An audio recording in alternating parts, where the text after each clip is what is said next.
hoy es viernes, los viernes hay menos gente, pero luego vamos a colgar, siempre lo digo, que vamos a colgar estas charlas en nuestra página de YouTube, todavía no está ninguna colgada. Y quiero empezar presentando a Pilar Munuera Gómez.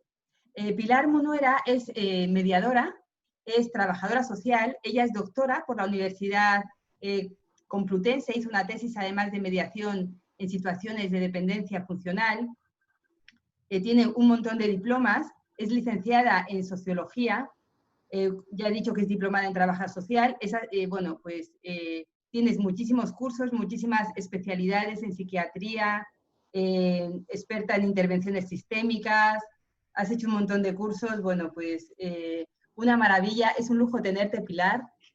Siempre te sigo en las redes sociales, siempre me encanta escucharte. Creo que tienes mucho que enseñarnos a todos desde tu experiencia y desde tu formación.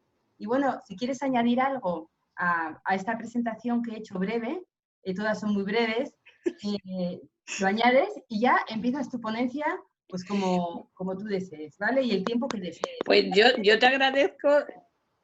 Sí, ya empieza tú ya. Pues nada, yo te agradezco la presentación, pero yo creo que te mandé 2 líneas. O sea, por no eso la he mandado, porque digo, yo no voy a decir 2 líneas de esta maravillosa persona que tenemos. Entonces, pues bueno, han sido unas poquitas más. Sí, y me quedo corta porque hay muchas cosas que no he dicho ni he leído. Pero bueno. No, yo creo en la mediación y en la capacidad que tiene la mediación de gestionar los conflictos y de construir una realidad diferente, ¿no? Y entonces lo que sí me planteaba para aportar a este debate o a este encuentro y aprovechando la ventaja de las nuevas tecnologías, ¿no? De que nos permite debatir, pues estudiar la importancia de este tipo de preguntas que muchas veces no se tienen muy en cuenta, ¿no? Pero es verdad que primero, o sea, en este contexto de encuentro de la mediación y de fomentar el diálogo entre las partes, pues sí que es muy importante partir de primero una buena escucha, ¿no? Es decir, establecer una buena escucha con las personas y creo que en estos momentos donde en todos los países se está sufriendo por el tema del coronavirus, ¿no? De esta enfermedad que ha sido bueno, que ha ofrecido tanto daño y que ha habido muchas pérdidas, ¿no? Y que hay gente que ha perdido a familiares y estas familias se han desorganizado, desestructurado, pues que la mediación tiene y va a tener, estoy convencida, un papel especial, ¿no? Y en ese sentido, el preguntar, uno de los principios que tiene la mediación es hacer ver a las personas ese futuro, un futuro posible y muy próximo, ¿no? Y este tipo de preguntas lo que hace es que ayuda a las personas a establecer ese contexto futuro. Es decir, creo que a pesar de las dificultades que nos está ofreciendo esta pandemia, ¿no? Porque los datos verdaderamente, bueno, pues yo he cogido una pantalla de la información a nivel internacional y verdaderamente los contagiados, las personas afectadas, fallecidos, personal sanitario, las cifras están ahí y no las voy a recordar, pero es verdad que hay muchísimas personas afectadas, ¿no? Y que todo ello va a dar y va a llevar una repercusión psicológica y social. Se decía que habían aumentado el tipo de conflictos en el contexto familiar, hay mucho más conflictos a nivel social, ¿no? Porque hay muchas familias afectadas, muchas dificultades en muchas personas y esto está claro que en los conflictos del día a día pues van a aumentar y la mediación y los mediadores tenemos que estar preparados para gestionar esos recursos personales que tenemos todos, ¿no? Y potenciar ese encuentro no ya en el problema, pero sí en una realidad futura, ¿no? Y este poder lo tienen las preguntas presuposicionales, ¿no? Es decir, piensa en un futuro y ese futuro puede ser pues de una semana, dependiendo de ese balance que pueda hacer el profesional de la mediación, ¿no? De una semana, un mes, un año, pero potenciar esa mentalidad de decir, en este momento estamos con una dificultad, pero en un futuro diferente, donde esa realidad tú eres capaz de cambiarla, sí, puedes tener algo totalmente diferente, ¿no? Es decir, en los conflictos que hoy se plantean a nivel de convivencia de una familia, ¿no? Conflictos entre mayores y generaciones más jóvenes, conflictos entre, por ejemplo, pues salía en televisión una señora que había estado ingresada en el hospital y cuando había sido dada de alta, se encontraba que su hija se había ocupado, se había quedado con la casa y se encontraba sin casa, ¿no? Es decir, ese proceso llevado a lo judicial pues va a generar muchos problemas, ¿no? El cómo gestionar esa situación, ¿no? Desde preguntas, escuchar siempre. Y después utilizar pues herramientas, ¿no? El arte de preguntar es en sí una respuesta, ¿no? Se puede ver cualquier realidad, por muy difícil que sea, ¿no? Yo os pongo aquí una viñeta, ¿no? de lo que puede ser la situación de Finlandia, que es uno de los países que mejor nivel de educación parece tener en los rankings, ¿no? Es decir, claro, están tan encerrados por el mal tiempo que por necesidad tienen que estudiar, ¿no? Y entonces esa educación pues es totalmente diferente a un país diferente, ¿no? Pero el contextualizar, por así decirlo, ese cambio de narrativa, ¿no?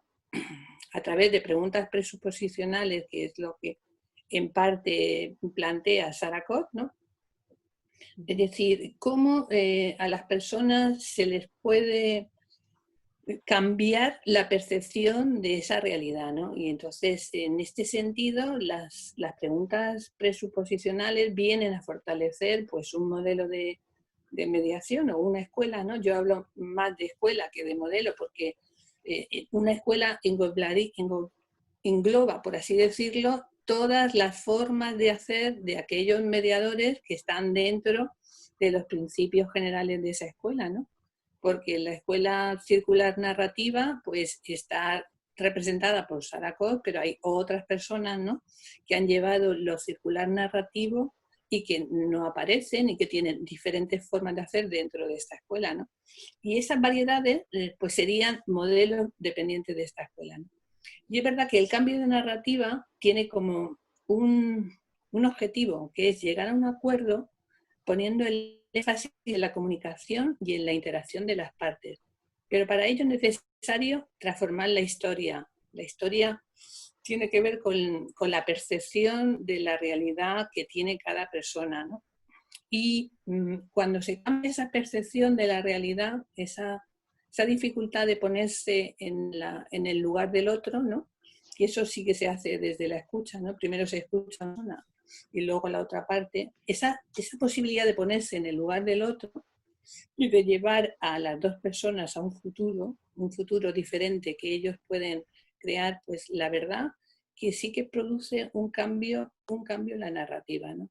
Y aquí, como veis en esta pantalla, ¿no? Pues se ven los diferentes colores con los cuales tenemos la libertad de colorear en ese sentido las percepciones de todo lo que puede suceder, ¿no? Es decir, por más difícil que haya determinados momentos, sí, por ejemplo, el confinamiento, pues es verdad que para unas personas ese confinamiento ha servido para encontrarse, ha servido para ayudarse, ha servido para desde lo positivo, ¿no? Y esa valoración o percepción positiva va a depender de la capacidad de seleccionar determinadas tal vez detalles, ¿no? Historias, relatos que cada persona cuenta de esa vivencia, ¿no? Y si el mediador tiene esa capacidad, ¿no? A través de determinadas preguntas, como son las preguntas presuposicionales, ¿no? que lanzan la pregunta no al pasado, no al presente, sino al futuro, ¿no? Pues ese cambio de percepción donde no hay un texto presente que determina la historia, por así decirlo, ¿no?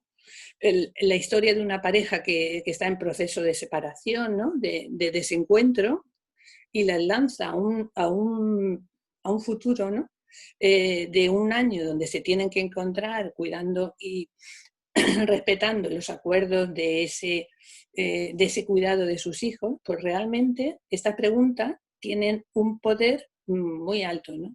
En una ocasión un abogado me decía, yo trabajo desde Harvard, ¿no? Busco el acuerdo, pero siempre procuro hacer este tipo de preguntas justo al final de los procesos de mediación, ¿no? Es decir, y los procesos, si no es por mediación, en un proceso de negociación o de acuerdo, porque les pregunto exactamente cómo se ven ellos en esa situación futura donde tienen que encontrarse para llegar a acuerdos respecto al cuidado de sus hijos, vacaciones, etc. Y las personas responden y son capaces de situarse en ese futuro, ¿no?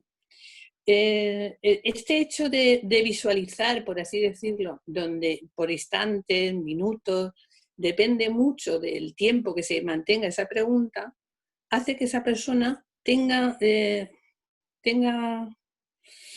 ¿cómo diré? Un talismán, una idea fuerza, ¿sí? O una percepción de esa realidad que le lleva a consensuar en su relato, en su narrativa, ese posible acuerdo, ¿no? Pues en lo cotidiano es que todos podemos pensar que en una situación que en este momento nos sobrecarga, pero tener, por ejemplo, la ilusión que dentro de, por ejemplo, 3 meses nos vamos de vacaciones, ¿no? Nos hace llevar mejor la dificultad presente, pues, de estrés de trabajo, etcétera, ¿no? Y esa de tener en cuenta la capacidad de la percepción que tienen las personas, ¿no? Es lo que en mucho ha trabajado Michelle White y sobre los significados de la realidad y cómo la percepción de esa realidad, de esos conflictos, determina cómo esa percepción que hace la persona puede, puede generar ese cambio en un futuro muy próximo, ¿no? Y entonces, en general, este tipo de preguntas pues son muy fáciles de hacer, porque yo considero que son muy fáciles de hacer, pero no se les da la importancia que tienen, ¿no? Tanto para motivar a una posible percepción de una realidad mejor, tanto para motivar a la solución de un conflicto, y son realmente una buena herramienta para el mediador, ¿no? Es decir, el preguntar, el generar un diálogo, no ya es en la zona oscura, ¿no? de la realidad, sino es como si es de noche y en lugar de se nos han caído las llaves, ¿no? Y en lugar de buscar la luz donde podemos ver, buscamos siempre en la zona oscura, ¿no? Donde está todo lo que la persona ha guardado. Es decir, se trata de preguntar a la persona y generar un cambio en su percepción, en sus recursos, en sus posibilidades, en un futuro diferente donde esa persona gestiona de forma positiva su realidad, sus acuerdos y se percibe en este sentido como una persona con mucho más capacidad, con un empowerment totalmente diferente. Así se pregunta y se insiste mucho en los problemas, ¿no? En la medida que preguntamos mucho sobre las dificultades, los problemas que puede haber para llegar a un acuerdo, esa persona se llega a convencer de esas dificultades. Y en la medida que preguntamos sobre las capacidades que tiene para resolver, gestionar y llegar a un futuro acuerdo, esa persona, en ese diálogo que se establece, en esa conversación, va generando una percepción positiva sobre su realidad. Y entonces el diálogo, ese hilo conductor de la conversación que genera el mediador o la mediadora, pues es muy importante, ¿no? Y los elementos a tener en cuenta pues son el contenido o el tema, las relaciones, las partes, ¿no? Es decir, en este momento yo puedo mantener una conversación, ¿no?, con vosotros sobre vuestras dificultades. Y llega un momento que cuanto más se habla de las dificultades, más amplia, más grande se ve esa dificultad. Pero si yo empiezo a buscar una información totalmente alternativa, ¿no?, sobre los recursos, ¿no? Cuéntame cuántas veces has podido resolver esa situación, cuéntame cuántas veces lo has gestionado. Esa persona genera un diálogo totalmente diferente con ella misma y se ve mucho más capaz de gestionar la situación actual, pero sobre todo ese futuro, ¿sí? Sí, es el camino para reorganizar, por así decirlo, esa capacidad que tienen las personas. En este sentido, se puede ver que lo que estoy proponiendo es un poco lo que se propone en el enfoque apreciativo, ¿no? Esa mediación apreciativa que proponen determinadas mediadoras, por ejemplo, Gloria Nobel en su tesis y en toda la intervención que lleva, ¿no? Es el preguntar a las personas, sí, siempre desde lo apreciativo, sobre sus sueños, sobre diseñar ese sueño y sobre todo sobre su destino, ¿no? Por eso he llamado el modelo de los procesos 4D, ¿no? Porque todos son procesos que empiezan por decir, descubrir exactamente cuál es el sueño de las personas, sus deseos, y ayudarles a diseñar esa situación, ¿no? Es decir, cuál es tu deseo de encontrarte, de resolver, de gestionar este recurso. Y ese sueño se puede llegar a materializar, ¿no? Entonces las preguntas, lo mismo que se hace en este lenguaje apreciativo, ¿no?, que en lugar de hablar y definirlo de personas, pues el definir, ¿sí?, la parte derecha de la pantalla, definir las posibilidades, ver siempre los recursos que se tienen, hablar de los recursos que hay y sobre todo estar y desarrollar todo lo que es positivo, ¿no?, la energía de la persona, ¿sí? Y bueno, en este sentido, ¿no?, y ya entrando un poco en materia, lo que se plantea es el preguntar, es decir, establecer el poder que tiene un poco el mediador de reconducir el diálogo que tiene, ese poder que tiene el mediador de reconducir el diálogo hacia lo apreciativo, ¿sí?, hacia las posibilidades y evitar, en cierta forma, las dificultades. Sí, es verdad que hay que reconocerlas, sí, hay que aceptarlas, pero sobre todo señalar que esa persona tiene capacidad para gestionarla, ¿no? Sí. En esta conversación que suele haber en mediación, pues puede pasar bueno, todos tenemos sentimientos, ¿no?, encontrados, ¿no? Y podemos situar las mejores emociones y reconducir el resto de emociones hasta... Es bueno tener un poquito de rabia y de ira ante determinadas emociones, pero reconducir esa emoción a la energía que puede dar a la persona para gestionar ese futuro, sí, pues va a ayudar muchísimo.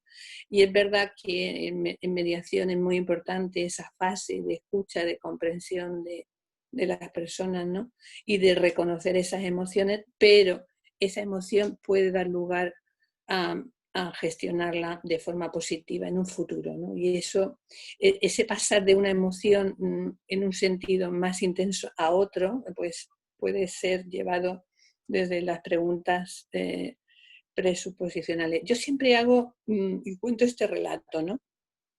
que es un poco lo que define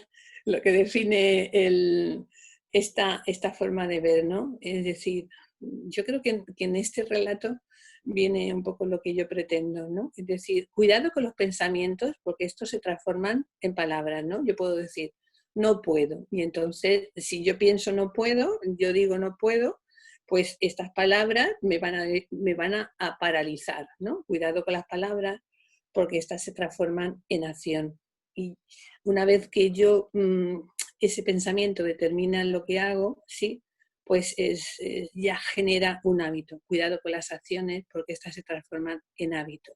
Y cambiar un hábito, sí, es complicado. Cuidado con los actos porque estos moldean el carácter. Y poco a poco yo me voy convenciendo, pero es verdad que mi carácter va a controlar mi destino.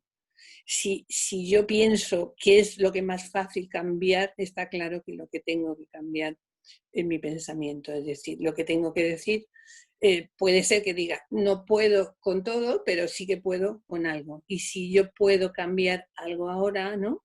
Es sobre todo el percibir este conflicto como una oportunidad que me da lugar a generar una situación mejor. Y trasladar esta percepción, ¿no?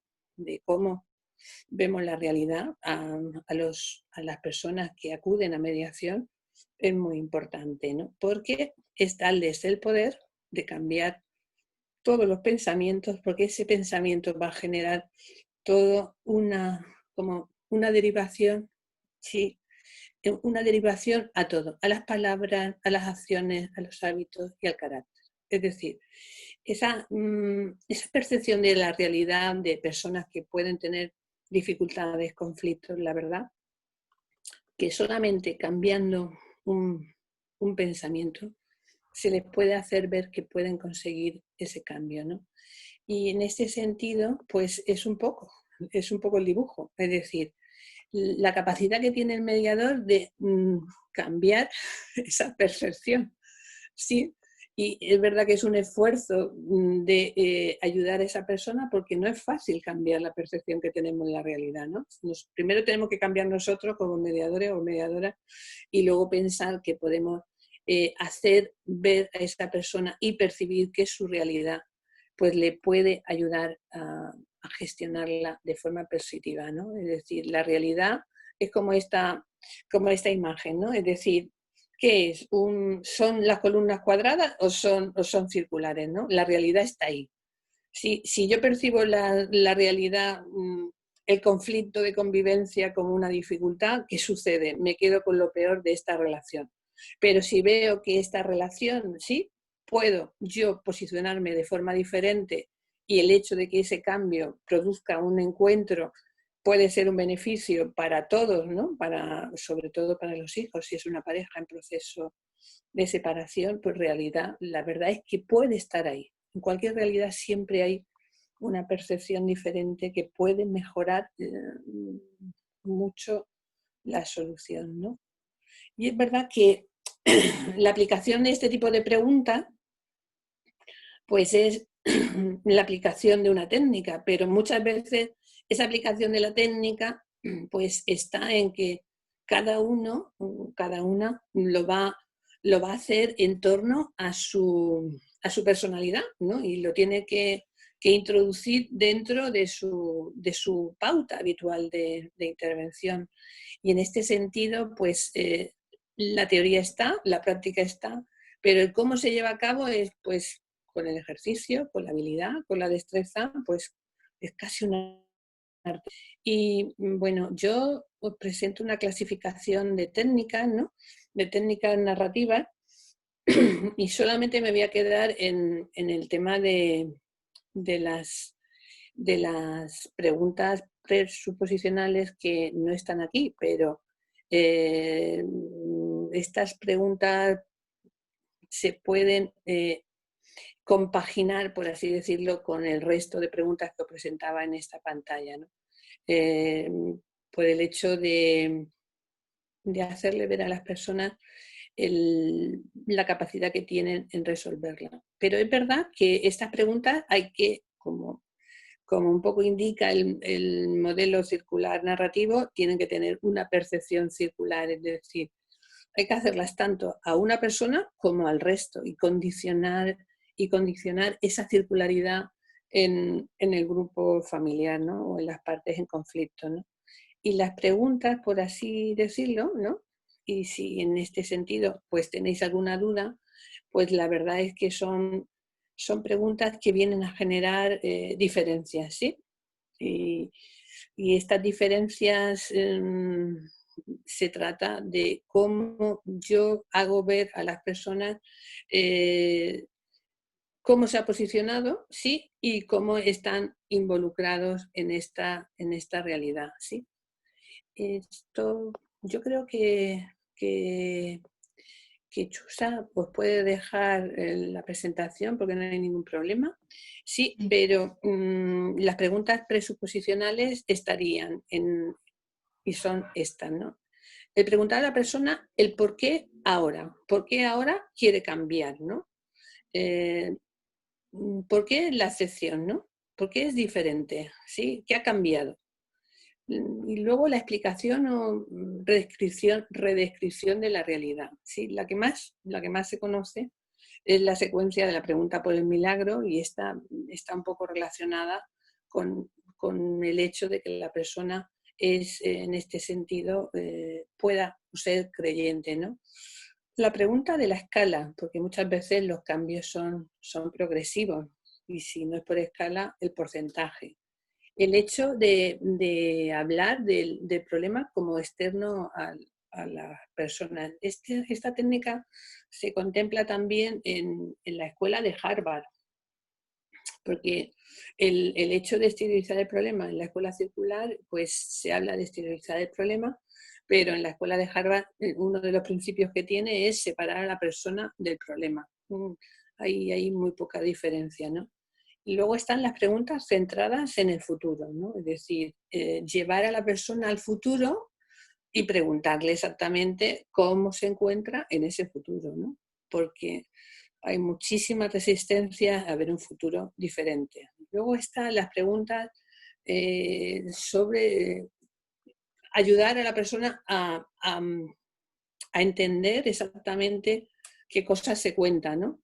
Y por último, la de consolidar el cambio. Es decir, si ya ha logrado llegar hasta aquí, ¿qué puede suceder o qué le puede decir a otra persona que le diga que esta situación es diferente, ¿no? En muchos acuerdos de mediación pueden consolidarse acuerdos, pero cuando la persona sale de ese encuentro y habla con otras personas, ¿no? Le pueden decir que se ha equivocado y a partir de ahí cambia su postura, ¿no?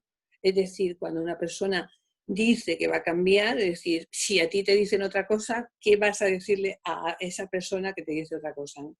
Y bueno, yo, si queréis, sigo explicando detenidamente cada pregunta y si no, pues yo os propongo crear ese debate de preguntas, ¿no? Es decir, eh, aquí, porque sería un poco la duda que se podría generar, ¿no? Es decir, ¿por qué ahora? ¿No?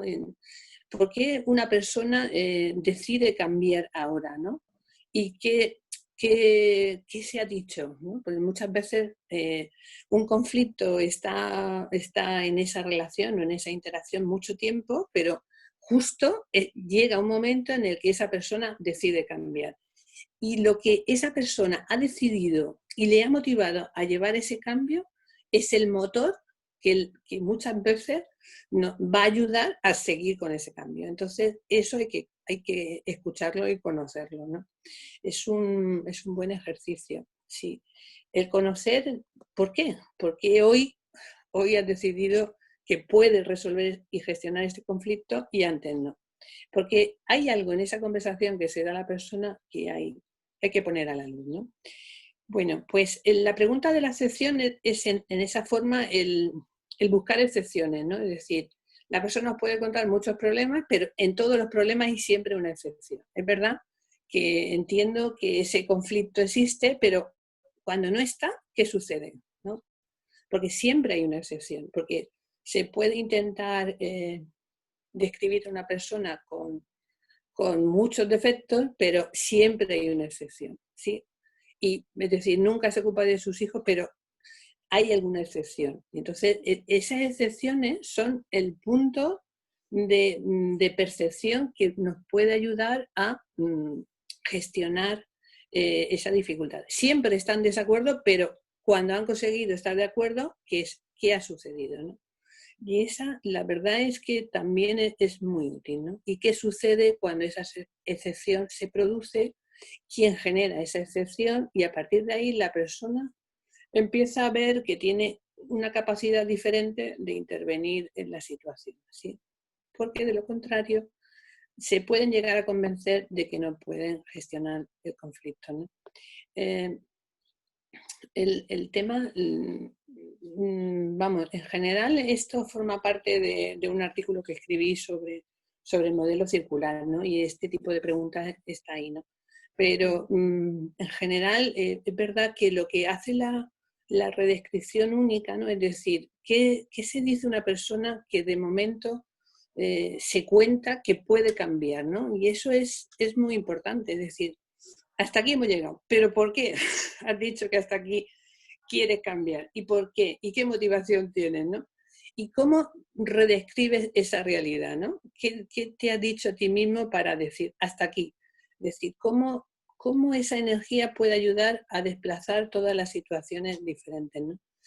La secuencia de la pregunta por el milagro, yo creo que se ha publicado mucho sobre esta pregunta y la verdad es que a las personas que son creyentes se les puede hacer porque realmente ante cualquier dificultad no puedo, y tú puedes decir, pues piensa que va a ocurrir un milagro y que esto va a cambiar, ¿no? ¿Cómo te ves dentro de ese cambio? Ese hecho de decir, piensa que ocurre un milagro, es como ya poner límites, ¿no? Poner una barrera a todas las dificultades que pueda presentar esa persona y llevarla a un espacio, ¿no? De percepción donde ella sí puede ver que eso puede cambiar, ¿no? No es fácil porque las personas solemos ser muy resistentes a esos cambios, ¿no? Pero eso genera tras de sí una postura de verdad muy, muy positiva, ¿no? Porque dice, piensa que ocurre un milagro y que esta situación ha cambiado. ¿Tú cómo te ves, no? ¿Cómo te ves dentro de un año hablando con el padre de tus hijos o si es al revés, ¿no? Con la madre de tus hijos, llegando a acuerdos sobre la custodia, sobre el reparto? Y esa imagen de que ya todas las dificultades se han quedado fuera y de percibir que esa realidad no está llena de dificultades, ¿no? Ni de choques, pues hace que esa persona pueda percibir que esa realidad es posible, ¿no? Cuando se ha conseguido que esa persona se traslade a esa realidad, sí, pues se le puede llegar a decir, bueno, sí, ¿cómo te has sentido en esa realidad? ¿Qué consideras que puedes hacer tú para llegar a esa realidad? ¿Y qué puedes hacer desde hoy para conseguir esa realidad? Es verdad que hay personas muy resistentes, ¿no? Y que van a decir que eso no es posible. Y entonces, en lugar de hacerle esa pregunta, se debe hacer, bueno, ¿y qué estás haciendo para que esta situación no vaya a peor? Sí. Pensar en esa solución es ya un camino para resolverlo, ¿no? Y cuando hay personas que son muy resistentes, dice, eso es imposible, imposible, ¿sí? Bien, la verdad es que las cosas podrían estar peor, pero algo debes estar haciendo para que esta situación no vaya peor. ¿Qué consideras tú que estás haciendo para que esto no vaya a peor? ¿No? Y a partir de ahí, ella se ve con capacidad y se ve con una capacidad para resolver esa situación, ¿sí? Bien, pues en este sentido, bueno, muchas veces incluso se pueden hacer otras, ¿no? Bueno, esto es un poco lo que yo decía, ¿no? Es decir, hay personas que por mucho que tú les puedas decir que tienen capacidad para cambiar, pueden decir que esto es imposible y entonces hay que llevarla a esa percepción de decir esta situación algo estás haciendo para que no vaya peor, porque esa pérdida de percepción de poder no ayuda muchas veces. La pregunta por escala es del 1 al 10, ¿qué capacidad, por ejemplo, de escucha tienes en relación, si el conflicto es entre padres e hijos, de escucha con tus hijos, ¿no? Y entonces la persona se sitúa en un 5 o en un 6 o en un 7 y para pasar a la siguiente, ¿no? ¿Qué consideras tú que tienes que hacer, ¿no? Y a partir de aquí se visualiza su capacidad y cómo progresivamente puede avanzar, ¿no? La pregunta del porcentaje es muy parecida, ¿no?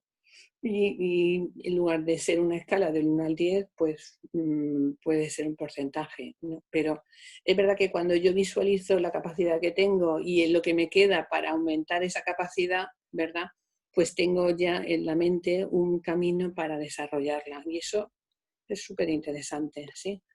Y bueno, también el exteriorizar el problema como hace la escuela de Harvard, ¿no?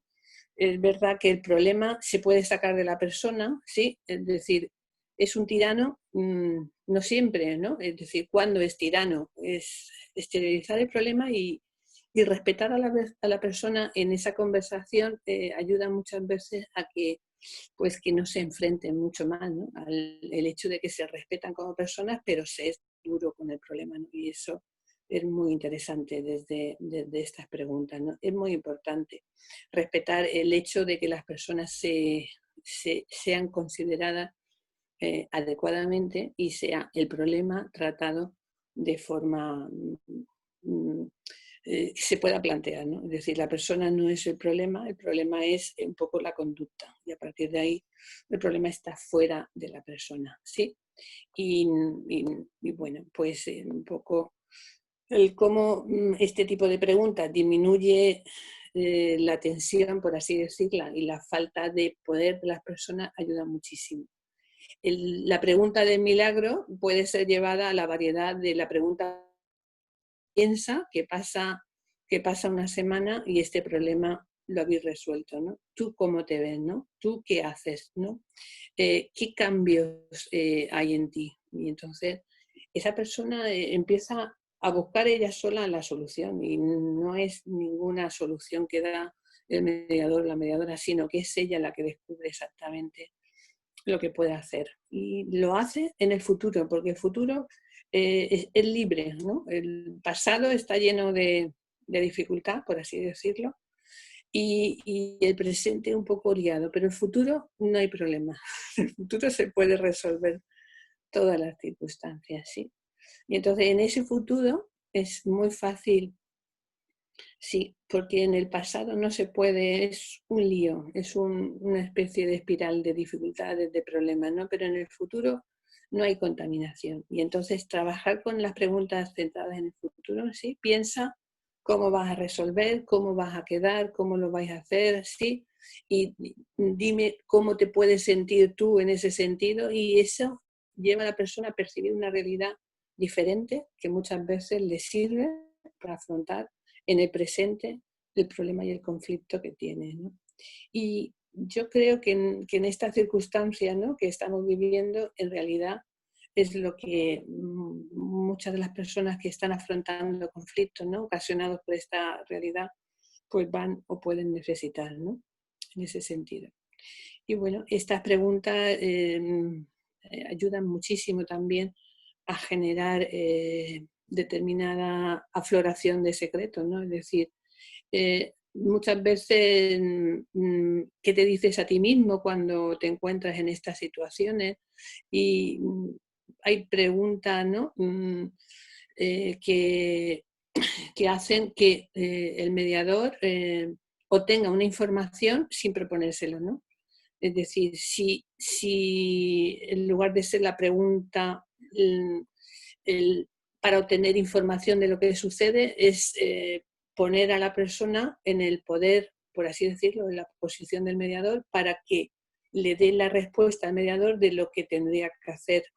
No sé si me llego yo a explicar, ¿no? Es decir, en esta pregunta se descontextualiza a la persona de su posición y se le pone en un poder de decir, dime tú qué harías en una situación si yo fuese la persona implicada, ¿no? Y entonces son capaces de dar esas soluciones, ¿no? Sí. ¿Qué consideras que es importante que te preguntase, ¿no? ¿Qué crees tú que esa persona puede decir o no? Y si tú consideras que es importante, bueno, hay muchos secretos que no se cuentan, ¿no? Y en este tipo de preguntas se pueden conseguir mucha información sobre los secretos que tienen las personas, sí.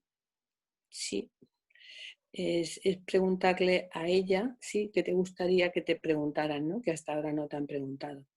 Y eso muchas veces da lugar a que esa persona hable directamente de aquella faceta o de aquel secreto que hasta ahora no ha contado, sí. Sí, y sobre todo sobre todo es importante consolidar los cambios que se consiguen en cada encuentro de mediación, ¿no? Es decir, si hemos llegado hasta aquí, sí que tienes que hacer, qué debes decir, ¿no? Qué consideras que te van a preguntar y qué puedes ofrecer sobre este cambio que has conseguido, ¿no? Y yo ya estoy terminando. Y sí que si queréis ampliar todo lo que he comentado, pues está todo viene reflejado en este artículo que está disponible. Y bueno, pues creo que he terminado en el tiempo Ha sido en el puntual. tiempo No, establecido. Sí, Pilar, yo estaría escuchándote horas y horas, la verdad, porque es que de cada pregunta de estas podemos hacer todo un máster de, bueno, de conocimiento y de experiencia, pero tenemos el tiempo como lo tenemos. Sí que es verdad que te tengo que decir que a mí me ha encantado escucharte. Yo soy una gran, digamos, no sé, no es la palabra seguidora, ¿no? Pero empleadora, digamos, de todo lo que dice la Escuela Circular Narrativa. La Escuela Circular Narrativa, que muchas veces la estudiamos en 5 o 10 folios o 20 folios, es que bueno, es todo un pensamiento, toda una manera de trabajar de psiquiatras, de psicólogos, todo lo que viene detrás de la Escuela Circular Narrativa es tremendo. Nosotros solo utilizamos una puntita del iceberg sí, de lo que es la narrativa, ¿no? Y nos viene muy bien, imagínate si conociéramos en profundidad lo que esta escuela nos puede ofrecer. Y también quería aportar que seas de la escuela que seas, ya sea de la escuela de Harvard, de la transformativa, yo creo que es que lo que esta escuela circular, este modelo nos enseña, lo que tú nos has enseñado con esas preguntas súper potentes, o sea, potentísimas. Yo no sabría hacer una mediación sin utilizar todas estas preguntas que tú has puesto aquí y nos has explicado también. Yo creo que es que esto sirve para cualquier tipo de mediación y cualquier modelo. Es decir, esto sí o sí lo tenemos que utilizar, sí. porque está demostrado que funciona y que es válido ya sea en una mediación escolar, en una mediación familiar, en una mediación laboral o en una mediación empresarial. No sé si tú estás de acuerdo conmigo, ¿no? Que no nos encasillemos mucho en los modelos y que tratemos de utilizar Sí, todo lo que los modelos sí, nos aportan, que es mucho. sí. Yo estoy de acuerdo contigo. Yo creo que la verdad es que las técnicas que solemos usar en general son aquellas con las cuales nos encontramos más cómodos, ¿no? Y es verdad que a lo mejor una escuela te puede encorsetar, ¿no? Pero tú puedes utilizar cualquier técnica en cualquier modelo o etapa, ¿no? Yo, por ejemplo, en mediación escolar veo estas técnicas muy buenas, ¿no? Porque los niños y las niñas son muy prácticos y entonces en el momento que tú le haces una pregunta determinada, ¿no? Es decir, en lugar de cuéntame el problema, ¿sí? Una vez que hayas escuchado, sí, cuéntame cómo te ves tú con tu amigo, compañero, con este problema resuelto, ¿sí? Y entonces son muy plásticos, y presentar esa idea en el contexto ese contexto de mediación genera muchos acuerdos, ¿sí? Y entonces, en ese sentido, construir, porque la verdad que la técnica está ahí, pero el precisar exactamente el momento adecuado donde tú vas a intervenir con esa técnica, pues depende del sentir del mediador. Dice, ¿y cómo trabajo esto? Pues directamente puede ser con una técnica de este tipo, ¿no? Es Así decir, es, los siempre tengo ya preguntarnos. casi, Uh-huh. sí, y entonces eso facilita mucho el acuerdo, pero también ayuda a salir de ese como molino, ¿no?, de problemas, de hilo conductor sobre los conflictos más que sobre las soluciones, ¿no? Y también puede ser pues llevado en ningún momento pensar que dentro de un mes vais a estar jugando, ¿no?, y os vais a estar volviendo a encontrar, y entonces o sea, es utilizar el lenguaje de las personas, ¿no?, de las partes que van a mediación, pero generar ese entrenamiento hacia el futuro, y eso ayuda, yo creo que ayuda mucho, ¿no? Y tienen un poder muy, muy especial, sí, yo creo que en todo, sí. Y luego, bueno, Pero sobre todo en estos momentos. El cambio de narrativas, que es algo, bueno, pues de las cosas más difíciles que tenemos en mediación, el cambiar las narrativas, que estamos hablando de cambiar los significados que las personas atribuyen a los hechos, como tú muy bien has dicho, y eso, no sé las demás personas que hay aquí que piensan, pero es que eso es tremendo, porque además, como tú también has apuntado, ¿no?, que las personas, cuando te cuentan su narrativa, esa narrativa no es porque sí, es para algo. Ahí ellas han adoptado un rol y en ese rol se sienten cómodas. Puede ser un rol de víctima, de madre sufridora o de un padre súper cumplidor y trabajador, el que sea. Entonces, sacarles de ese rol, sacarles de su zona de confort, es muy complicado. Es dificilísimo, ¿no? Y es, bueno, pues como picar y picar primero para acabar con su narrativa y luego ya poquito a poquito construir. Somos como albañiles, digamos, Sí, estas preguntas ayudan mucho. de la mediación. Y aquí hay una mediadora muy narrativa, que es Isabel Oliveira. Ella sí, media sobre todo en conflictos escolares y vamos, yo la conozco y ella me conoce a mí.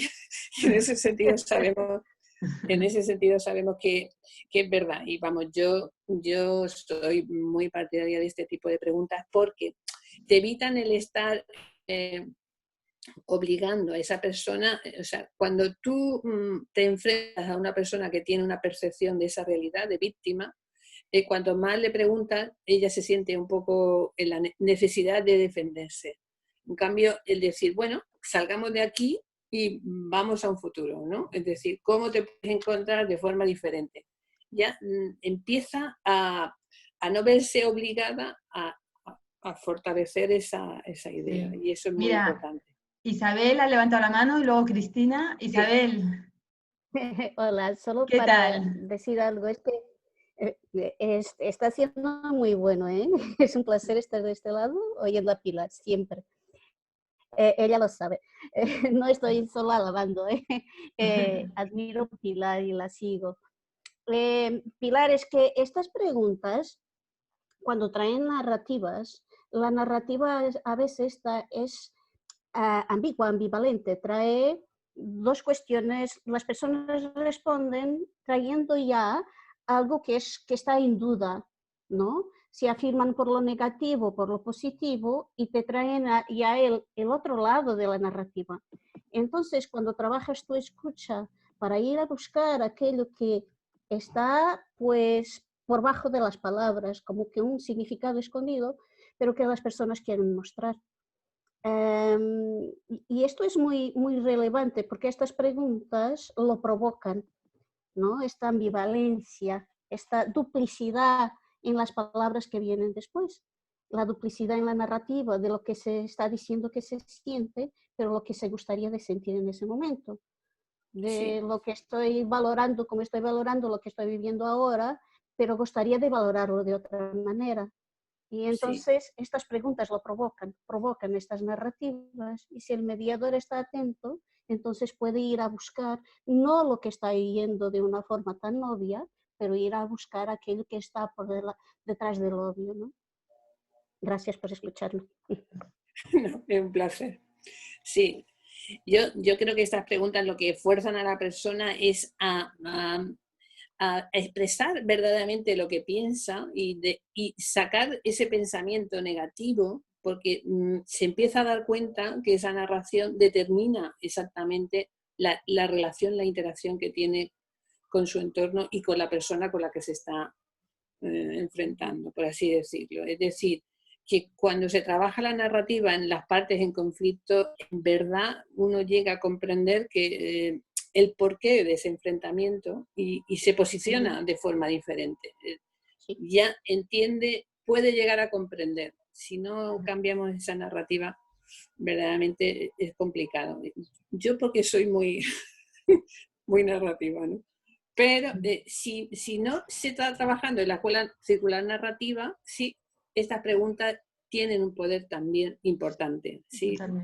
En todo el proceso de la mediación y sobre todo para construir acuerdos, ¿no? Y sobre todo para ver un futuro verdaderamente cambiante, ¿no? Porque estamos en un proceso de confinamiento, los conflictos han podido estar contenidos y en el momento que esta situación se libere y las personas opten por gestionarlo, va a haber muchos conflictos que van a tener que resolverse, ¿no? Y, Sí. bueno, ya se habla de que determinados juzgados van a poner o habilitar el proceso de mediación para habilitar todos los expedientes que se están abriendo, ¿no? Y entonces no se trata de destruir relaciones, sino de fortalecer relaciones futuras, por así decirlo. Y yo creo que aquí sí que va a haber, vamos, los mediadores se van a poder consolidar en España, es posible, ¿no? Porque hay muchísimos expedientes abiertos y que esos mediadores van a tener que gestionar ese futuro para no destruir las relaciones. Totalmente. Yo, Isabel, me quedo con una cosa que has dicho que para mí es fundamental y es una de las cosas que marca la diferencia, yo creo, entre ser un buen mediador y no ser, o entre ser y no ser mediador, no vamos a poner adjetivos, y es el estar atentos. Es que es eso. Y entonces estamos yendo a lo que se llama escucha activa. Si no estamos atentos, si no hacemos una escucha activa, si estamos pensando en qué preguntar y no estamos escuchando, eso que tú has dicho que es tan importante, se nos va a pasar. Entonces, pues totalmente de acuerdo con lo que tú has dicho, Isabel. Es estar atentos, ir captando, ¿no? Y también conocer cuál es la narrativa dominante, ¿no? Porque eso también nos dice mucho a la hora de trabajar con las personas, ¿no? ¿Cuál es la narrativa dominante?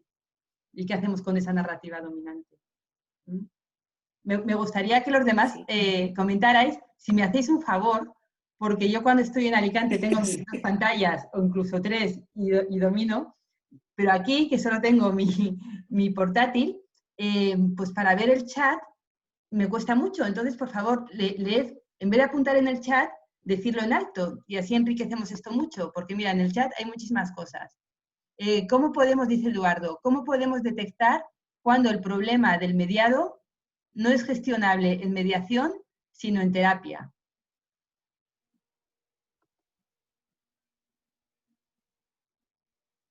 Bueno, yo creo que en ese sentido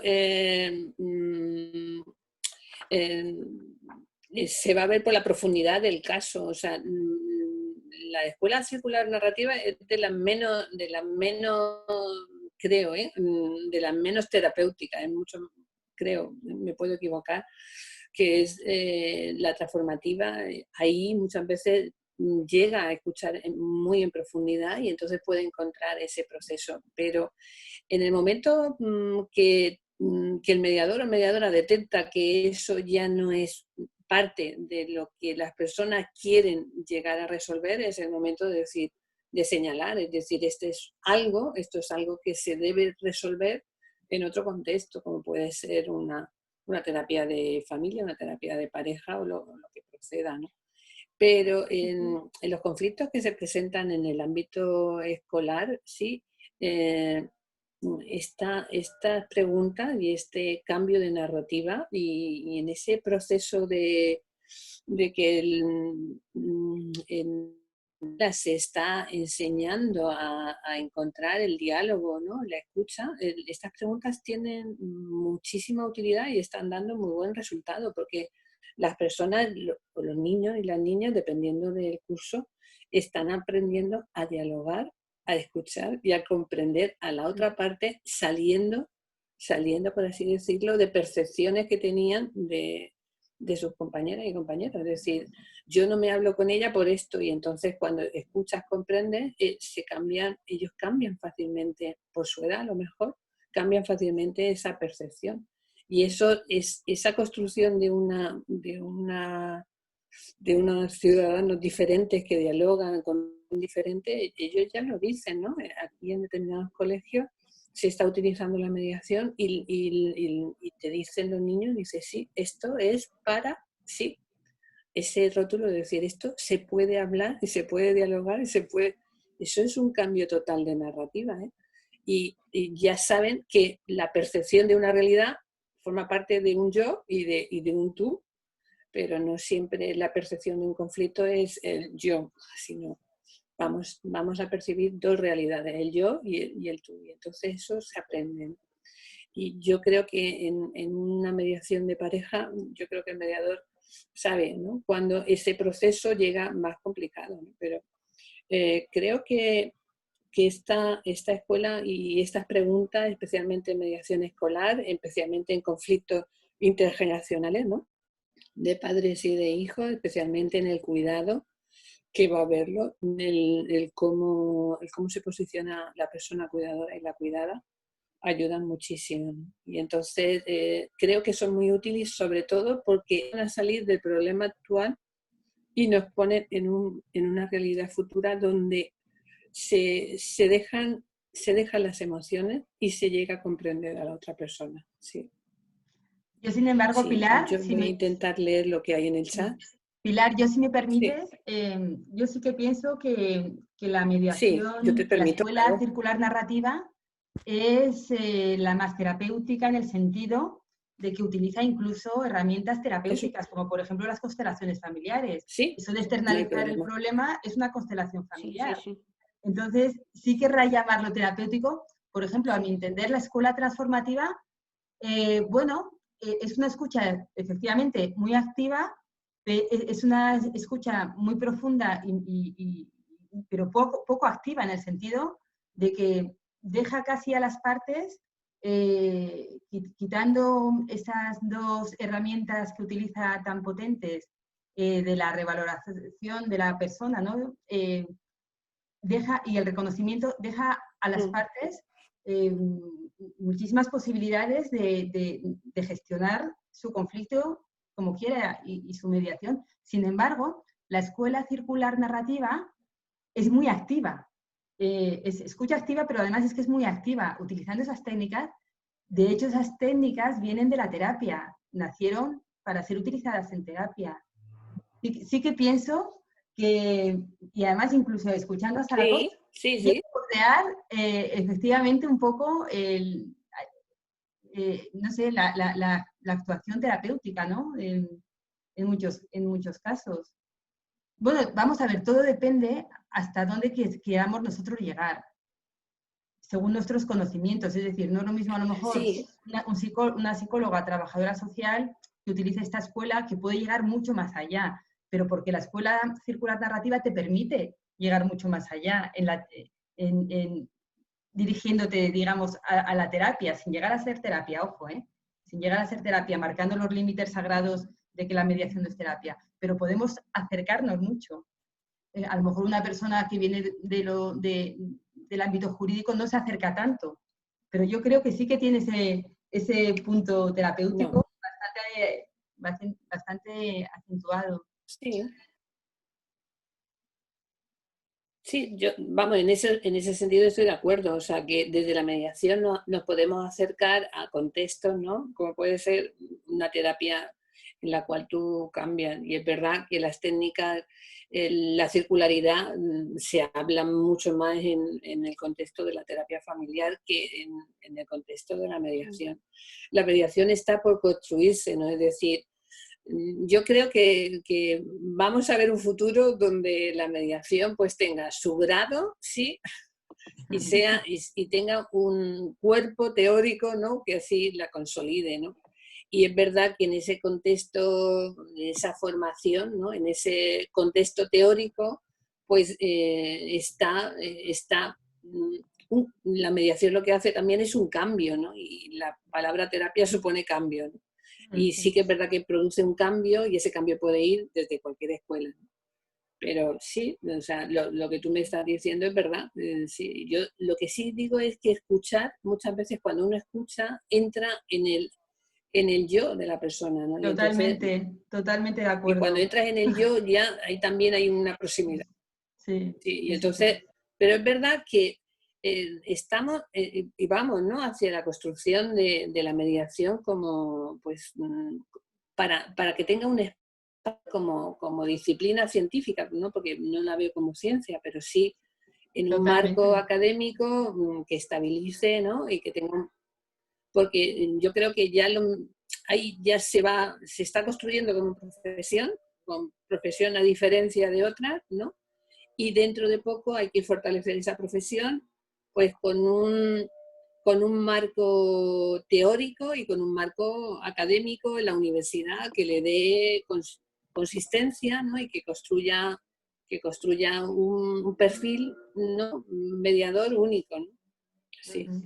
Pero de momento pues somos mediadores y con distintos perfiles, ¿no? Pero vamos a ir hacia ¿ves? Yo sigo soñando y veo que la mediación necesita ese marco común, ¿no?, de teoría, práctica, para que todos tengamos esa necesidad. La mediación tiene que crecer y necesita crecer desde esta consonancia teórica, ¿no? Sí, totalmente, Sí, yo totalmente de acuerdo creo, también.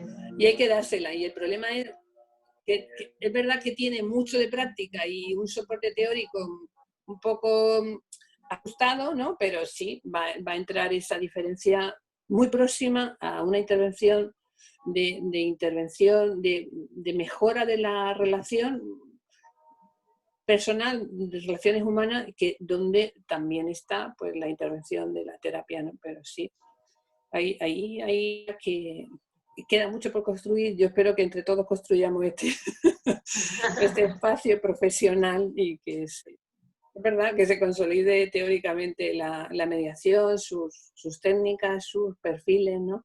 Y es verdad que la mediación no es terapia, ¿no? Pero que estas intervenciones pueden hacerlo, sí. Así es. Sí, todavía hay un hueco. Sí, A ver, sí, ¿alguna sí. pregunta que Pero es queráis? importante, ¿eh? ¿El qué? ¿Perdona? Hay un hueco entre la teoría y la práctica, sí. Dice Isabel que hay mucha distancia entre la teoría de la mediación, sí, de todo lo que se ha escrito sobre mediación y sobre la práctica que se está llevando. Y yo creo que una forma de unificar esa diferencia es teniendo un grado de mediación, sí, donde la formación sea común para todos. Sí. Si me permites, Pilar, Sí, Sarah Cobb dice que tenemos una teoría de Darwin, ¿no? Y sí, una práctica de Einstein. Y entonces, este es el hueco. hay un hueco muy grande. La teoría es positivista Sí, y la práctica intenta ser postestructuralista, ¿no? Claro, sí, en así este es. sentido sí. Sí, sí, pero bueno, en esto estamos, en fortalecer esta profesión, ¿sí? Yo creo que es muy, muy importante fortalecerla, sí. Y Sí. sobre todo en un contexto europeo. Que tuviera la Sí, formación unas pues bases muy bien. comunes.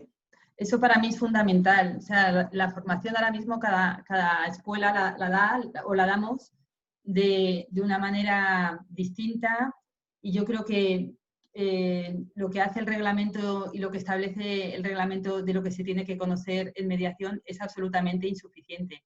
Yo formada como tú, Pilar, en trabajo social, Sí. es que creo que hay un montón de cosas que nosotras hemos estudiado y que serían necesarias para, para la formación en mediación, ¿sabes? Y pues ahora mismo no se están teniendo en cuenta cosas que vienen de la psicología, de la antropología, bueno, pues de la psicología, ¿no?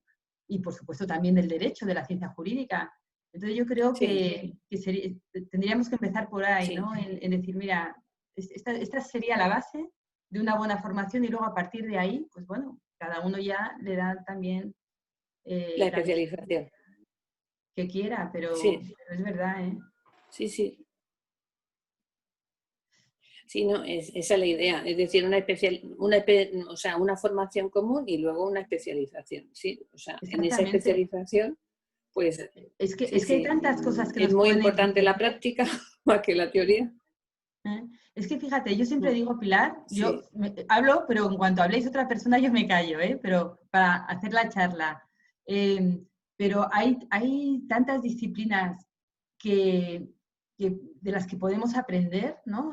Cuando se trata de relaciones humanas y de tratar esas relaciones y de tratar los conflictos, que yo creo que bueno, pues nos podríamos enriquecer muchísimo, ¿no? Ya no solo de saber qué es el sí, conflicto, de analizarlo, sino de por qué somos así, por qué pensamos como pensamos. La antropología nos puede dar un montón de conocimientos, ¿no? Cuando vemos a esas personas, no solo decir, bueno, pues tenemos las 5 técnicas aprendidas, las 3 escuelas, sí, me pongo a hacer una mediación, no. Saber más profundamente de las cosas, ¿no? No, Saber no. más.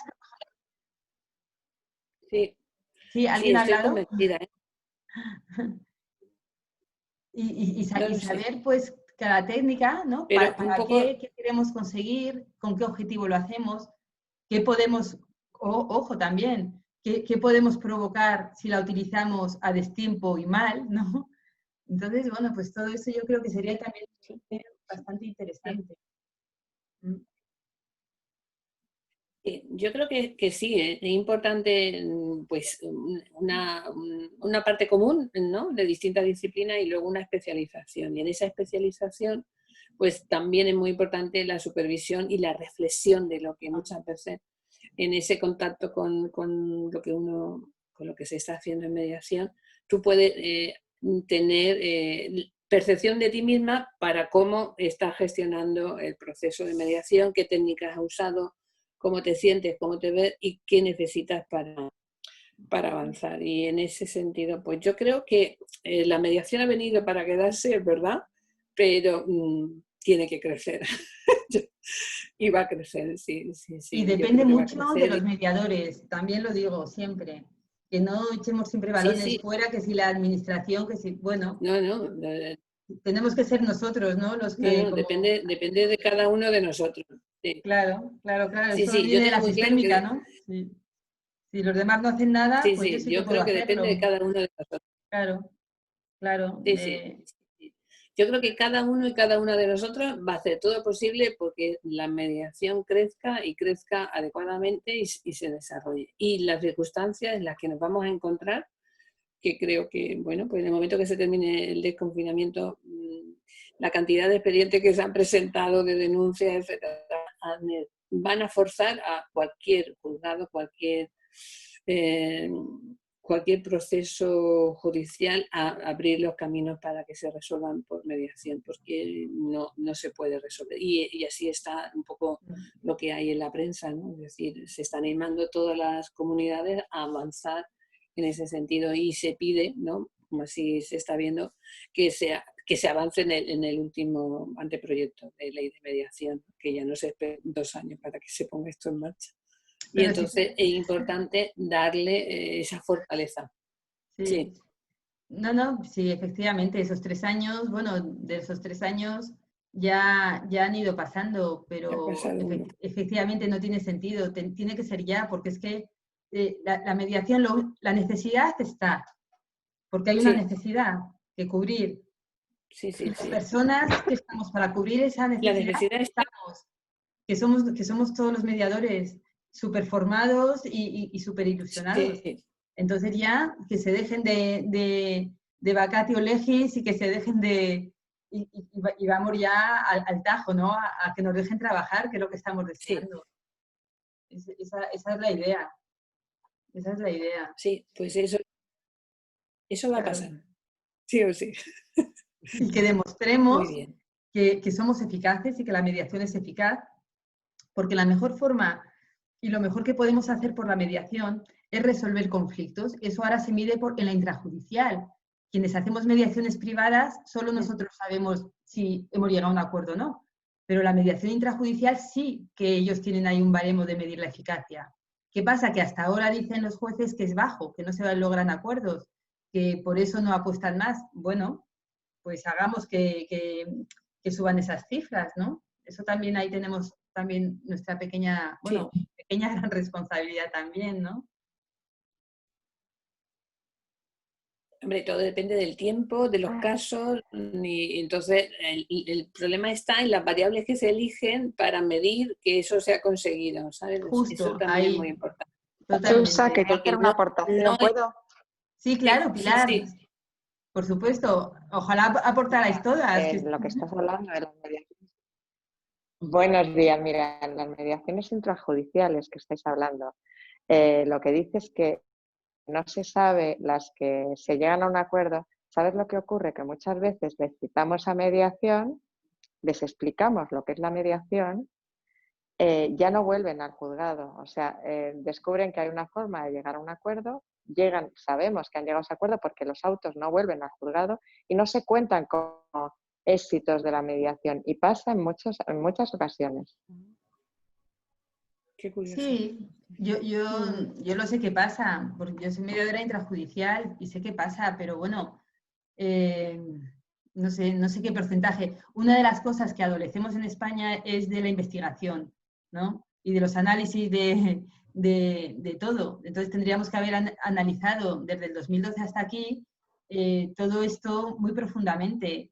¿Qué casos pasa esto? ¿Qué casos pasa lo otro? Y a partir de ahí ir mejorando. Tenemos muy poca información y yo, con todos mis respetos, pero de esa información también dudo mucho. Yo soy mediadora intrajudicial en 5 juzgados en Alicante y hasta cuando yo llegaba a acuerdos eran más de los que venían como acuerdos que se habían conseguido en Alicante y yo decía, pero bueno, ¿y qué pasa? ¿Y los míos no vienen aquí o qué? Y como yo, muchísimas personas mediadoras que conseguíamos acuerdos y luego veías que no venían reflejados. Ponían 15 acuerdos en Alicante y decías, pero bueno, ¿cómo 15?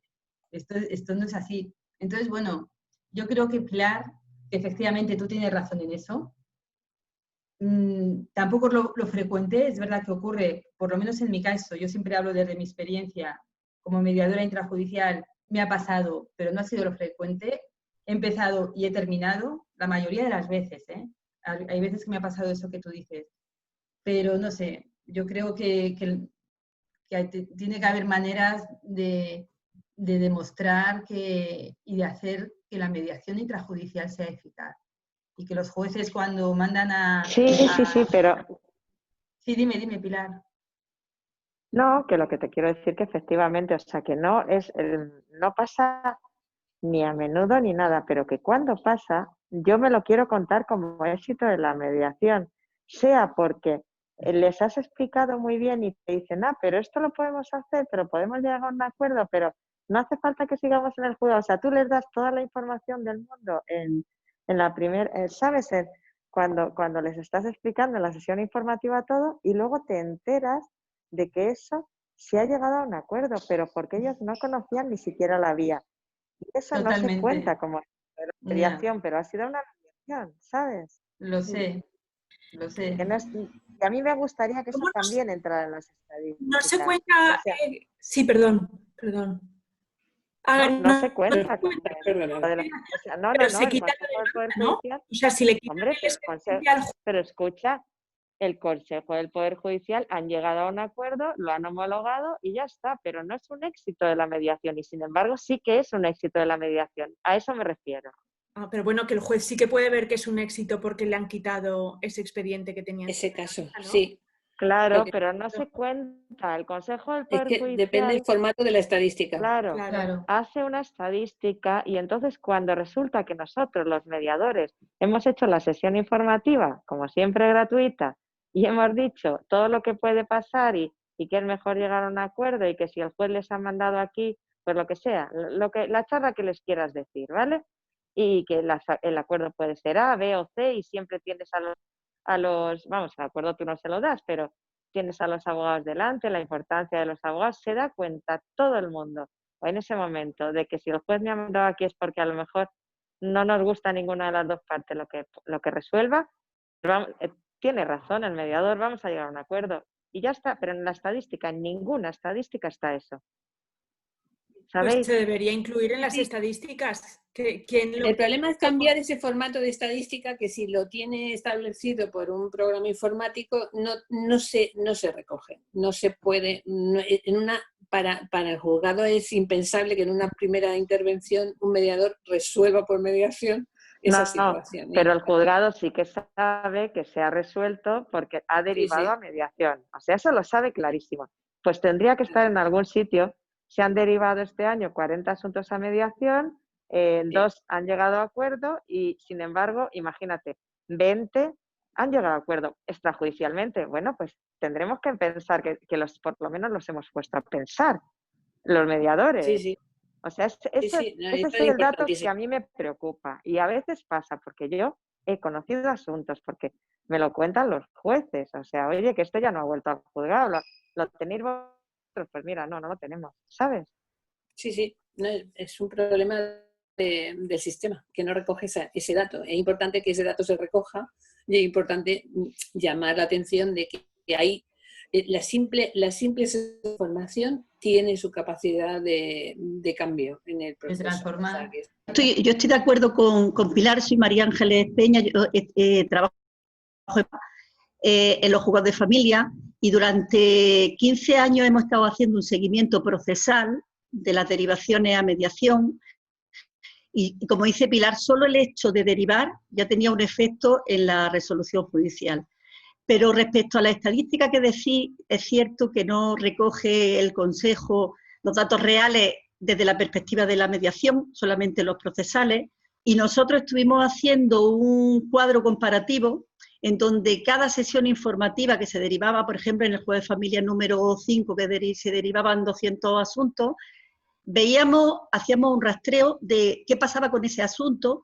Incluso una sentencia contenciosa podía tener un acuerdo de mediación o un acuerdo parcial o un acuerdo total, porque el acuerdo de mediación, si los abogados no solicitan la transformación a mutuo acuerdo, sigue siendo un proceso contencioso con un acuerdo de mediación. Por eso los datos, como estamos diciendo ahora, los datos, cómo se recogen, no recogen toda la realidad de la mediación.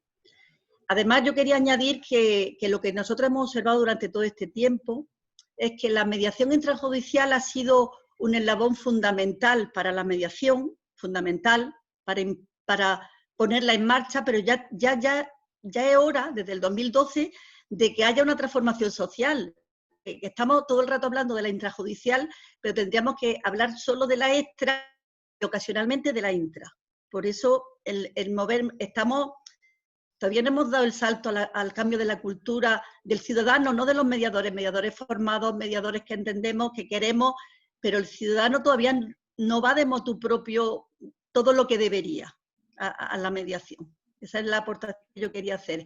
Y sí debería el Consejo, porque de hecho la Unión Europea está pidiendo al Consejo que den a España que den los datos sobre mediación. La Unión Europea no la tiene, como decía María Jesús, no tienen los datos reales de mediación porque tienen los que le aporta el Consejo que son cojos, son pocos datos los que le facilitan. Porque de hecho, la unión de qué criterios se utilizan para dar los datos ha costado mucho trabajo para que sean los mismos en todos los juzgados, pero se quedan obsoletos, no son todos lo que son. Así es. Pues sí. Sí, esperemos que cambie todo eso, sí. Porque tiene que cambiar, porque de lo contrario no se visualiza, y si no se visualiza el poder y el efecto, no se van a ampliar las plantillas, no se va a extender la mediación. Sí, pues nada, hay que pedir que cambie. Sí, y Sí. que no se centren tanto, como dice Pilar, en el acuerdo, porque entonces, ¿qué pasa? Que nos estamos cargando la escuela o el modelo transformativo, ¿no? Que además yo he oído a juezas, amigas mías, decir, es que aunque las partes abandonen la mediación y no lleguen a un acuerdo, nosotros los jueces notamos la diferencia de haber pasado por mediación. Entonces, ¿qué pasa? Que eso las estadísticas se lo cargan de un plumazo. Claro. Claro, la transformación, como estamos diciendo Porque aquí no todos, se pregunta. claro, como dice Folger, desde el momento en que las partes se sientan ahí, ya ha comenzado la transformación. Y ya está, esa es la idea, ¿no? Entonces, pues bueno, Sí. no sé, tratar de pensar y dar ideas, ¿no? Estas asociaciones que hacen tantas cosas y cosas buenas por la mediación, de un sistema de contabilizar la eficacia de la mediación, que no solo sea el que hay ahora mismo, sino simplemente pues por el hecho de derivaciones. ¿Cuántas derivaciones hay? Pues ya está, ¿no? Porque es que luego ya tendríamos que entrar en un análisis para ver eso, si ha sido eficaz, si no, si ha sido transformador. Es casi imposible, entonces, no sé. Estoy de acuerdo con vosotras, ¿no? Que sería cambiar el sistema que tenemos ahora mismo, que no es real, no refleja. Yo abogo, fíjate, por las derivaciones y por las personas que vengan a mediación y firmen el acta inicial. Eso para mí ya, vamos, es un éxito. Porque aún así, y aunque lo manden los jueces, por lo menos en mi caso, un 50% no vienen. No pensemos que porque los jueces derivan a mediación. No, aquí hay muchísimas mediadoras y mediadores, decidlo. Pero en mi caso, de las mediaciones que yo tengo previstas, vienen el 50%, el otro 50%, vamos, los abogados se lo saltan y no aparecen. Es verdad que de ese otro 50% que vienen, el 80% llegan a acuerdos. Esa es mi estadística. Pero ¿qué pasa con ese 50% que ni aparecen? Esa es mi realidad, no sé si es la vuestra. Por eso con el impulso de la ley, si sale, yo no digo que sea bueno o malo lo que de los cambios que hagan, está en la obligación del abogado de que vaya a su cliente. En Málaga, por ejemplo, los jueces preguntan, aquí preguntan los jueces qué es lo que ha motivado que no vaya, porque no vale con que el abogado me ha dicho, y allí el cliente puede decir delante del juez, el abogado me ha dicho que no era necesario. Entonces los jueces le piden a los abogados explicaciones de no es necesario, qué significa, cuando es voluntad de las partes el ir a escuchar y ver si quieren ese recurso para gestionar su tema. Mira, un tema importante es apoyando el tema que habláis del acuerdo, que no hay que ir detrás del acuerdo, sino del movimiento que se le va, el cambio que va. Yo me muevo en mediación familiar, fundamentalmente, ¿no? El poner en valor cualquier acuerdo, porque cuando los jueces derivan a mediación, no derivan todo el proceso judicial. Hay veces que el todo no va porque solamente quieren arreglar o solucionar en mediación. Imaginaros la relación, la implicación que va a tener cada uno en la vida de los hijos, y no quieren regular los aspectos económicos, y eso los tiene que resolver el juez. Entonces, la mediación total, el acuerdo total en mediación puede ser un acuerdo parcial para el proceso judicial. Y eso no siempre se recoge como tal, siendo un acuerdo pleno en mediación. Porque ellos van a mediación, pero no van a decidir sobre qué median. No sé si me he explicado. Sí, totalmente. Sí, pero es que resolver el conflicto en una parte supone aprender a resolver ese conflicto, y entonces van al juez con otra actitud en el resto de... Claro.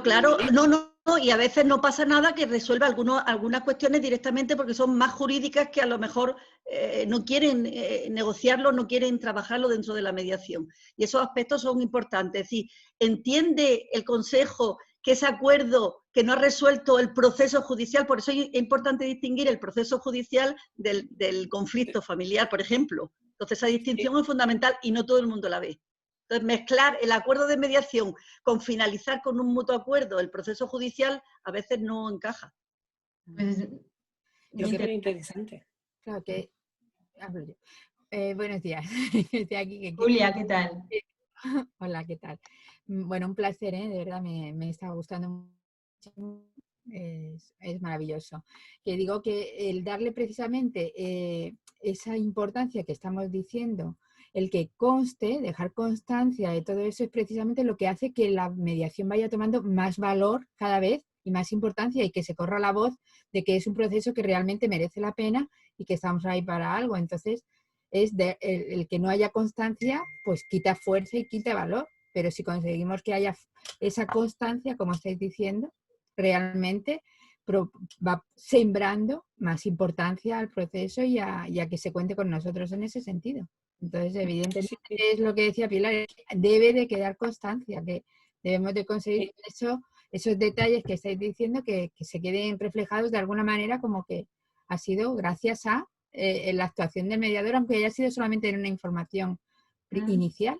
Pero es que implementar, que conste que ese paso es importante para que se sepa que la mediación realmente funciona y cada vez mejor, y que está ahí presente. Claro, si no hay constancia, pues pasa desapercibido. Se valora. Evidentemente. Entonces, eso, darle valor y ponerlo cada vez un poquito más en su sitio, empoderar también nuestra función, claro. Hay Sí. países en Confirmar. Estamos de acuerdo. Hay países en Latinoamérica donde, claro, cuando hace años, cuando en España despegábamos, ¿no? Y claro, decían, ha hecho 1000 mediaciones, han hecho 2000 mediaciones. Y yo decía, madre mía, pero ¿cómo pueden hacer tantas? Claro, pues luego vi que era la manera en que se contabilizan. ¿Sabes? Claro, allí el ir simplemente y firmar que han hecho una informativa ya se contabiliza como que es una mediación. Entonces, imaginaros, es decir, que sí, que todo está en función de los baremos, ¿no? Y de cómo se contabiliza. De cómo se mide. Y cómo claro. Y aquí es algo que yo creo que en España Claro. pues tendríamos que ir revisando un poco para ir más a cosas reales, que no se centren tanto en el acuerdo, porque oye, es que es así. ¿Qué pasa? Que esto lo sabemos las personas que mediamos. Los que están ahí en el consejo no se dan cuenta de eso, ¿no? Pero las personas que mediamos, incluso los jueces, sí que se dan cuenta de que esas personas, aunque no hayan llegado a un acuerdo, han pasado por mediación. Entonces, pues eso, alguna manera de reflejarlo. Porque, sí, de reflejarlo estadísticamente. Porque Hombre, mientras claro. que no se refleje estadísticamente, el éxito de la mediación no se visualiza. Y si no se visualiza, no se financia. Y si no se financia, no se genera empleo. Justo. Y entonces, sí, eso es una cuestión de que hay que resolver. Sí, yo tomo nota. Yo voy a ver lo que puedo hacer, pero hay que hacer algo, sí. Pues sí, mira, estas charlas, hay que cuestionarlo, claro. Sirven para esto, es como un brainstorming, ¿no? De ideas y que posiblemente de aquí, sí. Si hay alguien que está y si tenéis poder o la recogéis, pues sí que se puede llegar a algo, ¿no? A una solución. No, sí, esto es cuestión de publicarlo, es cuestión de publicarlo, ¿no? Es decir, quien tiene las cifras puede, ¿no? Pero es verdad que la investigación sobre la mediación tiene que hacerse de forma precisa, porque siempre se paraliza este proceso, ¿no? La verdad es que es curioso que todo el mundo dice, esto funciona, libera a los juzgados, pero no hay cifra, y en justicia todo se mide con cifras, y eso es importante. Y yo creo que habrá mediaciones que necesiten 8 intervenciones, pero hay mediaciones que con una sesión de mediación informativa puede ser que se resuelva, porque las partes dicen, mire, si esto es así, dejamos la vía judicial y llegamos a acuerdo. Y entonces eso es un éxito de la mediación. No es la persona, si no llega a conocer a ese mediador o mediadora, no toma esa decisión, y eso es muy importante, sí. Y entonces eso puede motivar incluso posibles formas de medir lo que se está haciendo a nivel nacional en la mayoría de los juzgados, porque supongo yo que será el mismo sistema informático, y eso determina que también los mediadores vean que esas sesiones son exitosas, ¿sabes? O sea, que se cuiden y que pues todo tiene una repercusión a nivel profesional y económico. Aquí dice Cristina Ortega que en Andalucía se va a iniciar una nueva etapa con la mediación intrajudicial. Ojalá seamos capaces de comenzar con una buena técnica de recogida de datos estadísticos.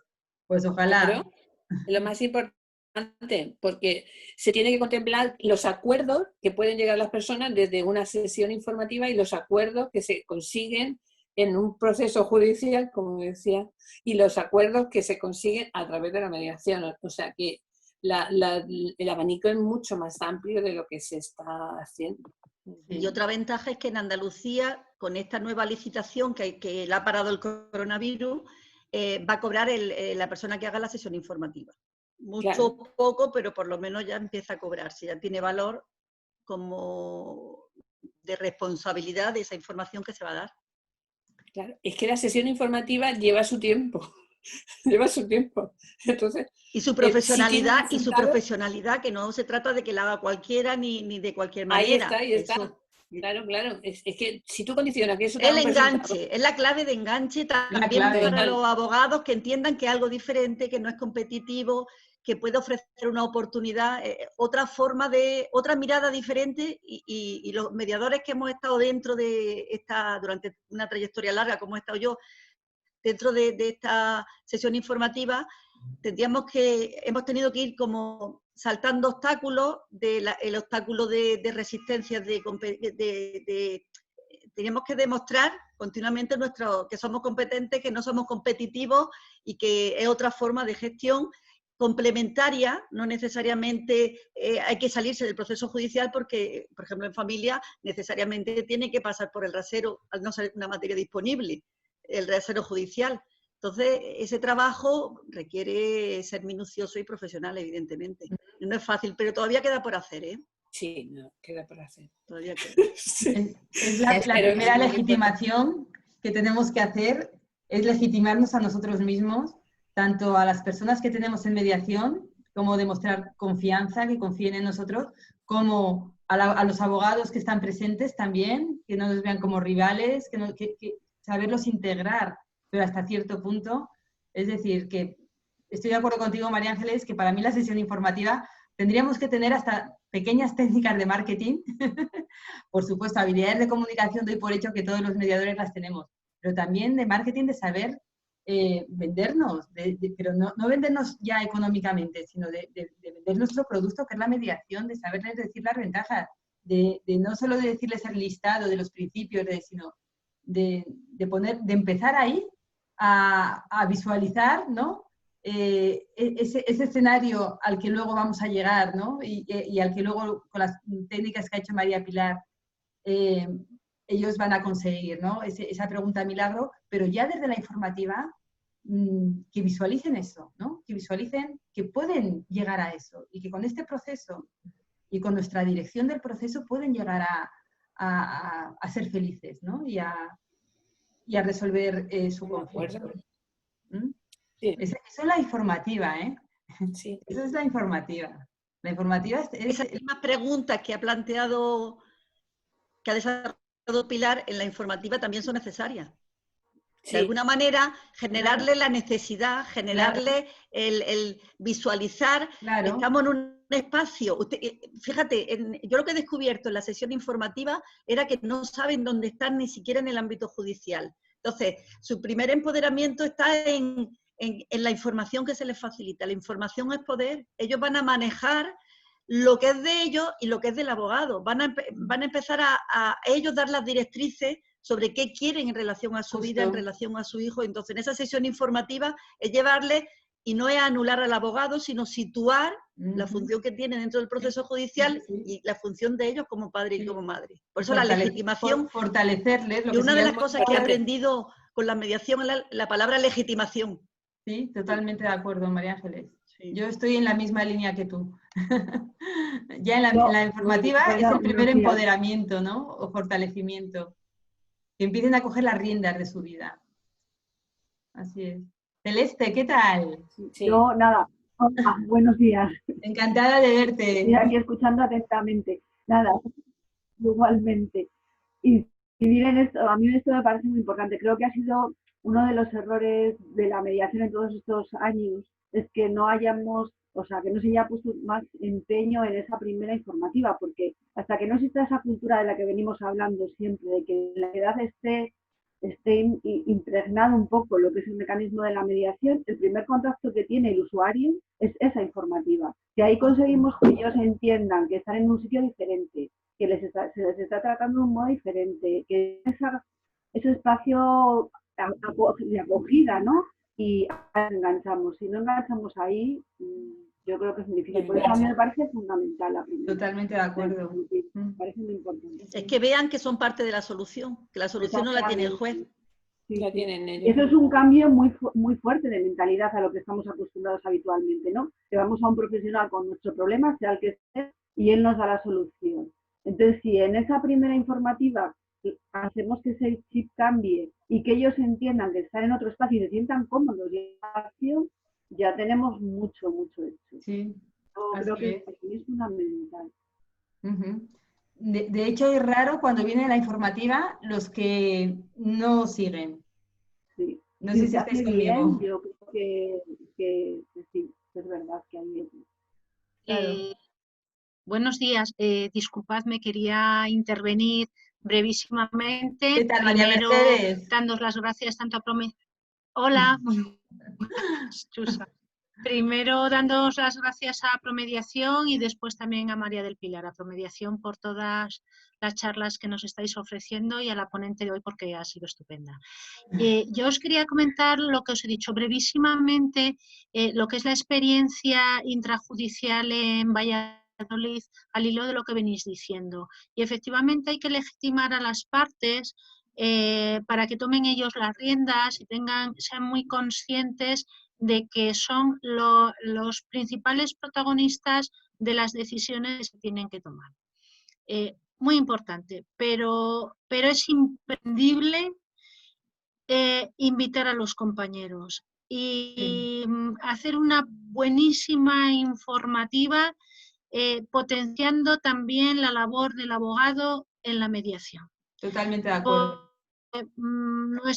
Nuestra experiencia aquí en Valladolid en la intrajudicial, fundamentalmente en la familiar, que es donde más recorrido hay, es que cada vez vienen menos a la sesión informativa, a las derivadas por parte del juzgado, porque el abogado nos sigue viendo como un competidor en el negocio, ¿vale? En el negocio es lo que se plantea.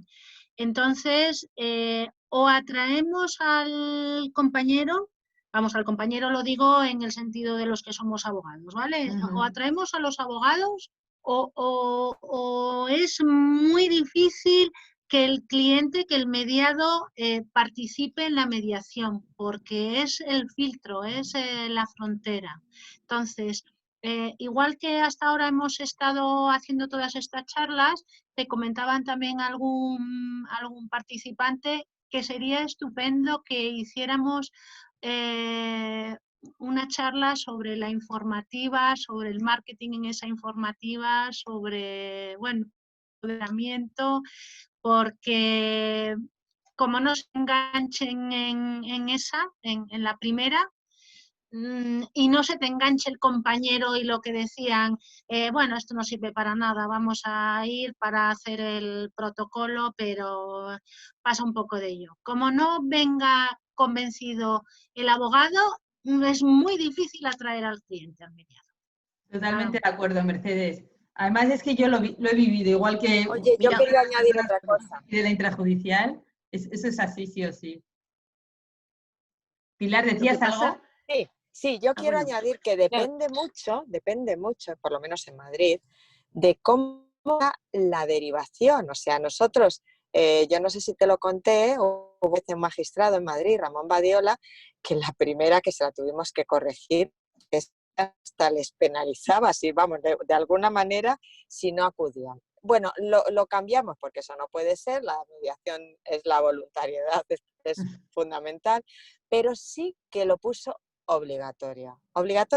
Entonces, puso la palabra obligatorio de asistir a esa sesión informativa con los abogados. Entonces, resulta que nosotros a los primeros que nos enganchábamos siempre eran a los abogados, porque claro, es importante, como habéis estado diciendo mucho, que los abogados piensan que somos los enemigos, sobre todo los que no conocen la mediación, que les demos el poder que realmente tienen, porque el cliente que no tiene ni idea no va a hacer el acuerdo de mediación, va a hacerlo su abogado. Entonces, nosotros previamente, siempre que el mediador ha hablado con los abogados, o sea, con las partes vale, pero con los abogados, dándoles la importancia que tienen, que es máxima, o sea, dándole la máxima importancia. Y ellos vienen y encima el cliente se da cuenta de que sí, o sea, que el abogado hay algo que no le ha contado, que a veces lo notas, y que él puede llegar a un acuerdo y dirigir un poco el acuerdo, y entonces ya ahí tenemos muchísimo ganado. Pero insisto, cómo derivan y cómo obligan a las partes a ir, que a Madrid pasa, es fundamental.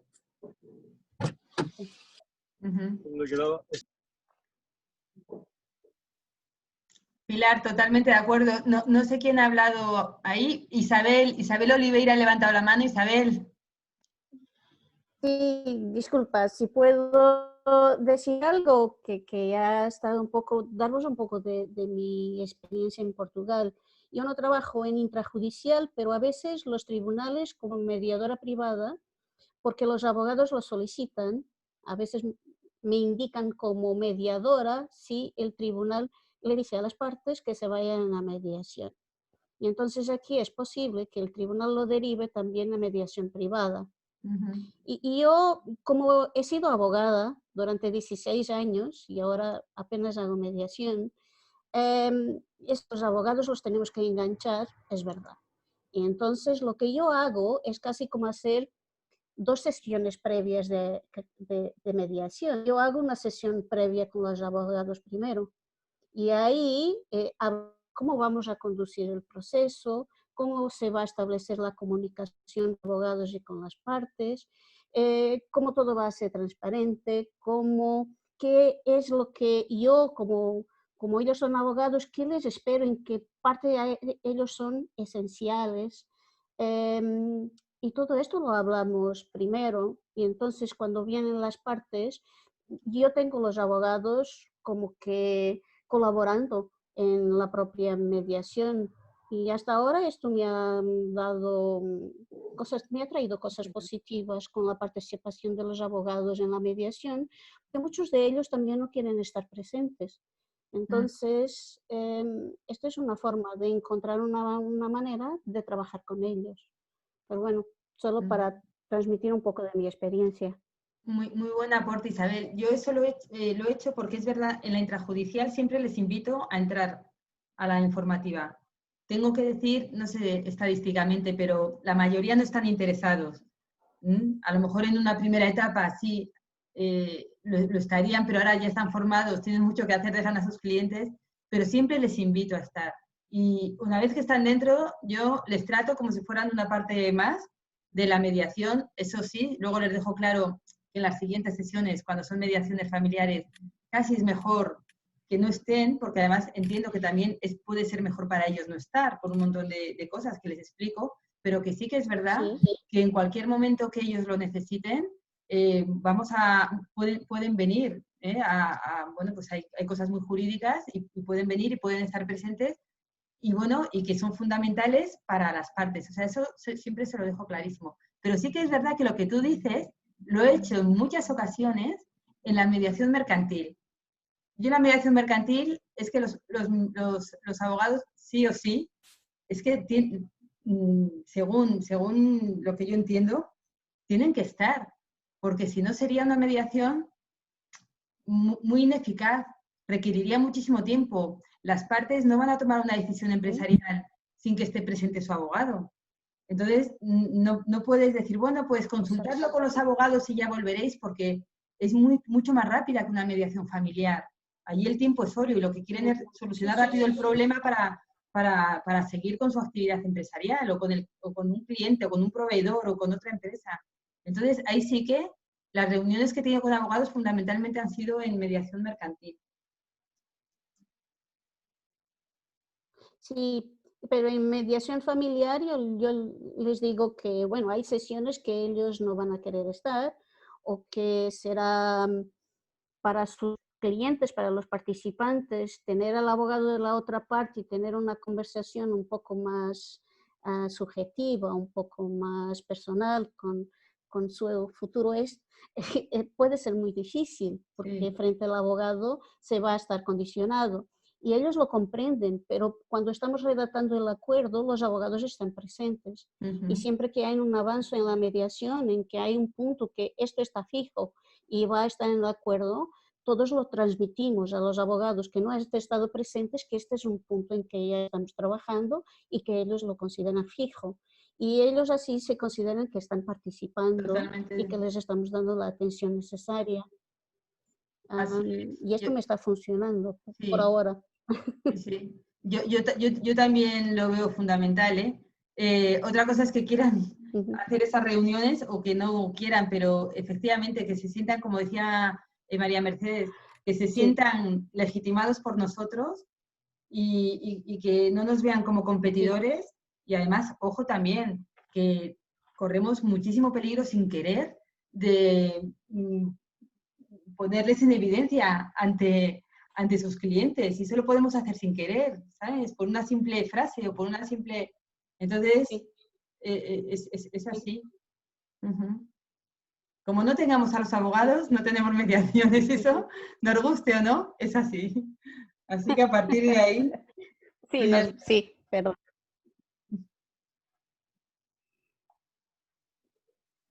Además, esas reuniones que dices tú, Isabel, con los abogados, son muy interesantes porque también puedes sacar mucha información. Puedes sacar la información de si las partes que vienen en posturas, esas posturas son las de los abogados o no, porque no siempre se corresponde la postura de la parte que viene a mediación con la de su abogado. Pensamos que sí, pero a veces no. A veces el abogado nos ha dicho, a mí me ha dicho el abogado, mira, es que no sé cómo hacerle comprender que por aquí vamos mal, pero claro, es que él dice que por aquí, por aquí, por aquí, y claro, ¿yo qué voy a hacer? Entonces, eso también es muy interesante, ver si el abogado está de acuerdo con la postura de... Y cuando, sí. Sí, y te puedes controlar otra cosa, que es lo que sus clientes le llevan de la mediación y lo que nos dicen que los abogados han dicho. Justo, y entonces son como niños a veces, ¿no? Que hacen triangulación de la información. Y entonces con esto te creas una abertura con los abogados para hablarles y para que te hablen, ¿no? Sin que pongas en cuestión, yo les digo siempre, no voy a deciros lo que vuestros clientes me han dicho, porque creo que esa es su función, y yo no soy como un papagayo que estoy hablando por vuestros clientes. Es importante esta comunicación, esta línea de comunicación con los abogados. Te puedes impedir y te puedes controlar mejor a veces el conflicto. Totalmente de acuerdo. Totalmente de acuerdo. Bueno, no sé si hay algo más que queráis decir, porque ya son las 2:45. Y si no hay más cosas, bueno, proponéis un montón de charlas, María Mercedes. Tú decías de la sesión informativa. Tienes más temas para estos días. Hay muchos temas. Proponerlos en la medida de nuestras posibilidades. De hecho, bueno, ya estamos acabando las charlas. Pues estábamos pensando en, sí que es verdad que en vez de ser 2 veces a la semana, ahora todas las personas ya tenemos más libertad para salir, ya podemos salir, pero a lo mejor hacer una vez al mes o cada 15 días de repromediación nos lo estamos planteando. Así que igualmente que digáis temas, me gustaría que personas que yo sé que están ahí y que sois expertas en el sentido pues de tener experiencia. Tampoco está el listón, pero bueno, de tener experiencia y de poder comunicar algo y de poder decir algo, pues está también abierto a que participéis como ponentes en las charlas, ¿vale? Y bueno, Pilar, aprovecho también ya para despedirme de ti, para darte las gracias. Yo he aprendido muchísimo, siempre aprendo con los ponentes. Nada, a vosotros. Y mil gracias también a todas las personas que semana tras semana estáis aquí con nosotros. Y bueno, pues que paséis un feliz fin de semana, ¿vale? Pilar, te dejo la última palabra a ti si te quieres despedir.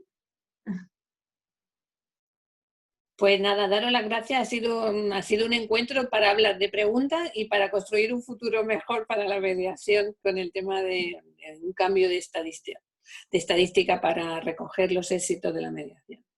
Yo que sí, encantada de conocerte. Vamos, ya nos conocemos, pero de estar en este espacio. Muy bien. Ha sido un placer, de verdad. Un abrazo. Pues muchísimas gracias. Pues nada, feliz fin de semana. Igualmente. Hasta luego. Hasta luego. Enhorabuena. Qué bien. Adiós. Hasta luego, gracias. Hasta luego. Adiós. Enhorabuena. Gracias. Es verdad que te lo mereces. Vaya organización. Sí, bueno, fantástico. esto salió así, pues nada, Sí. una iniciativa solidaria que sin personas como tú no hubiera sido posible. Así que bueno, agradecidísima a los ponentes y a las personas que asisten. Gracias. Muy bien. A ti, hasta luego. Sigue así. Hasta luego. Adiós, Pilar, nos vemos. Adiós. Isabel, Sí. adiós. Encantada de conocerte, me ha encantado oírte. Tu ficha también. Isabel, que vale mucho, ¿eh? Isabel, vale vamos mucho. a hablar, ¿eh? Me va a pasar tu es la con contacto, ella. Pilar. Yo te paso su contacto. Claro que sí. Besos, Pilar. Un abrazo. Muy bueno. De nada, Isabel. Un besazo. Hasta luego, Pilar.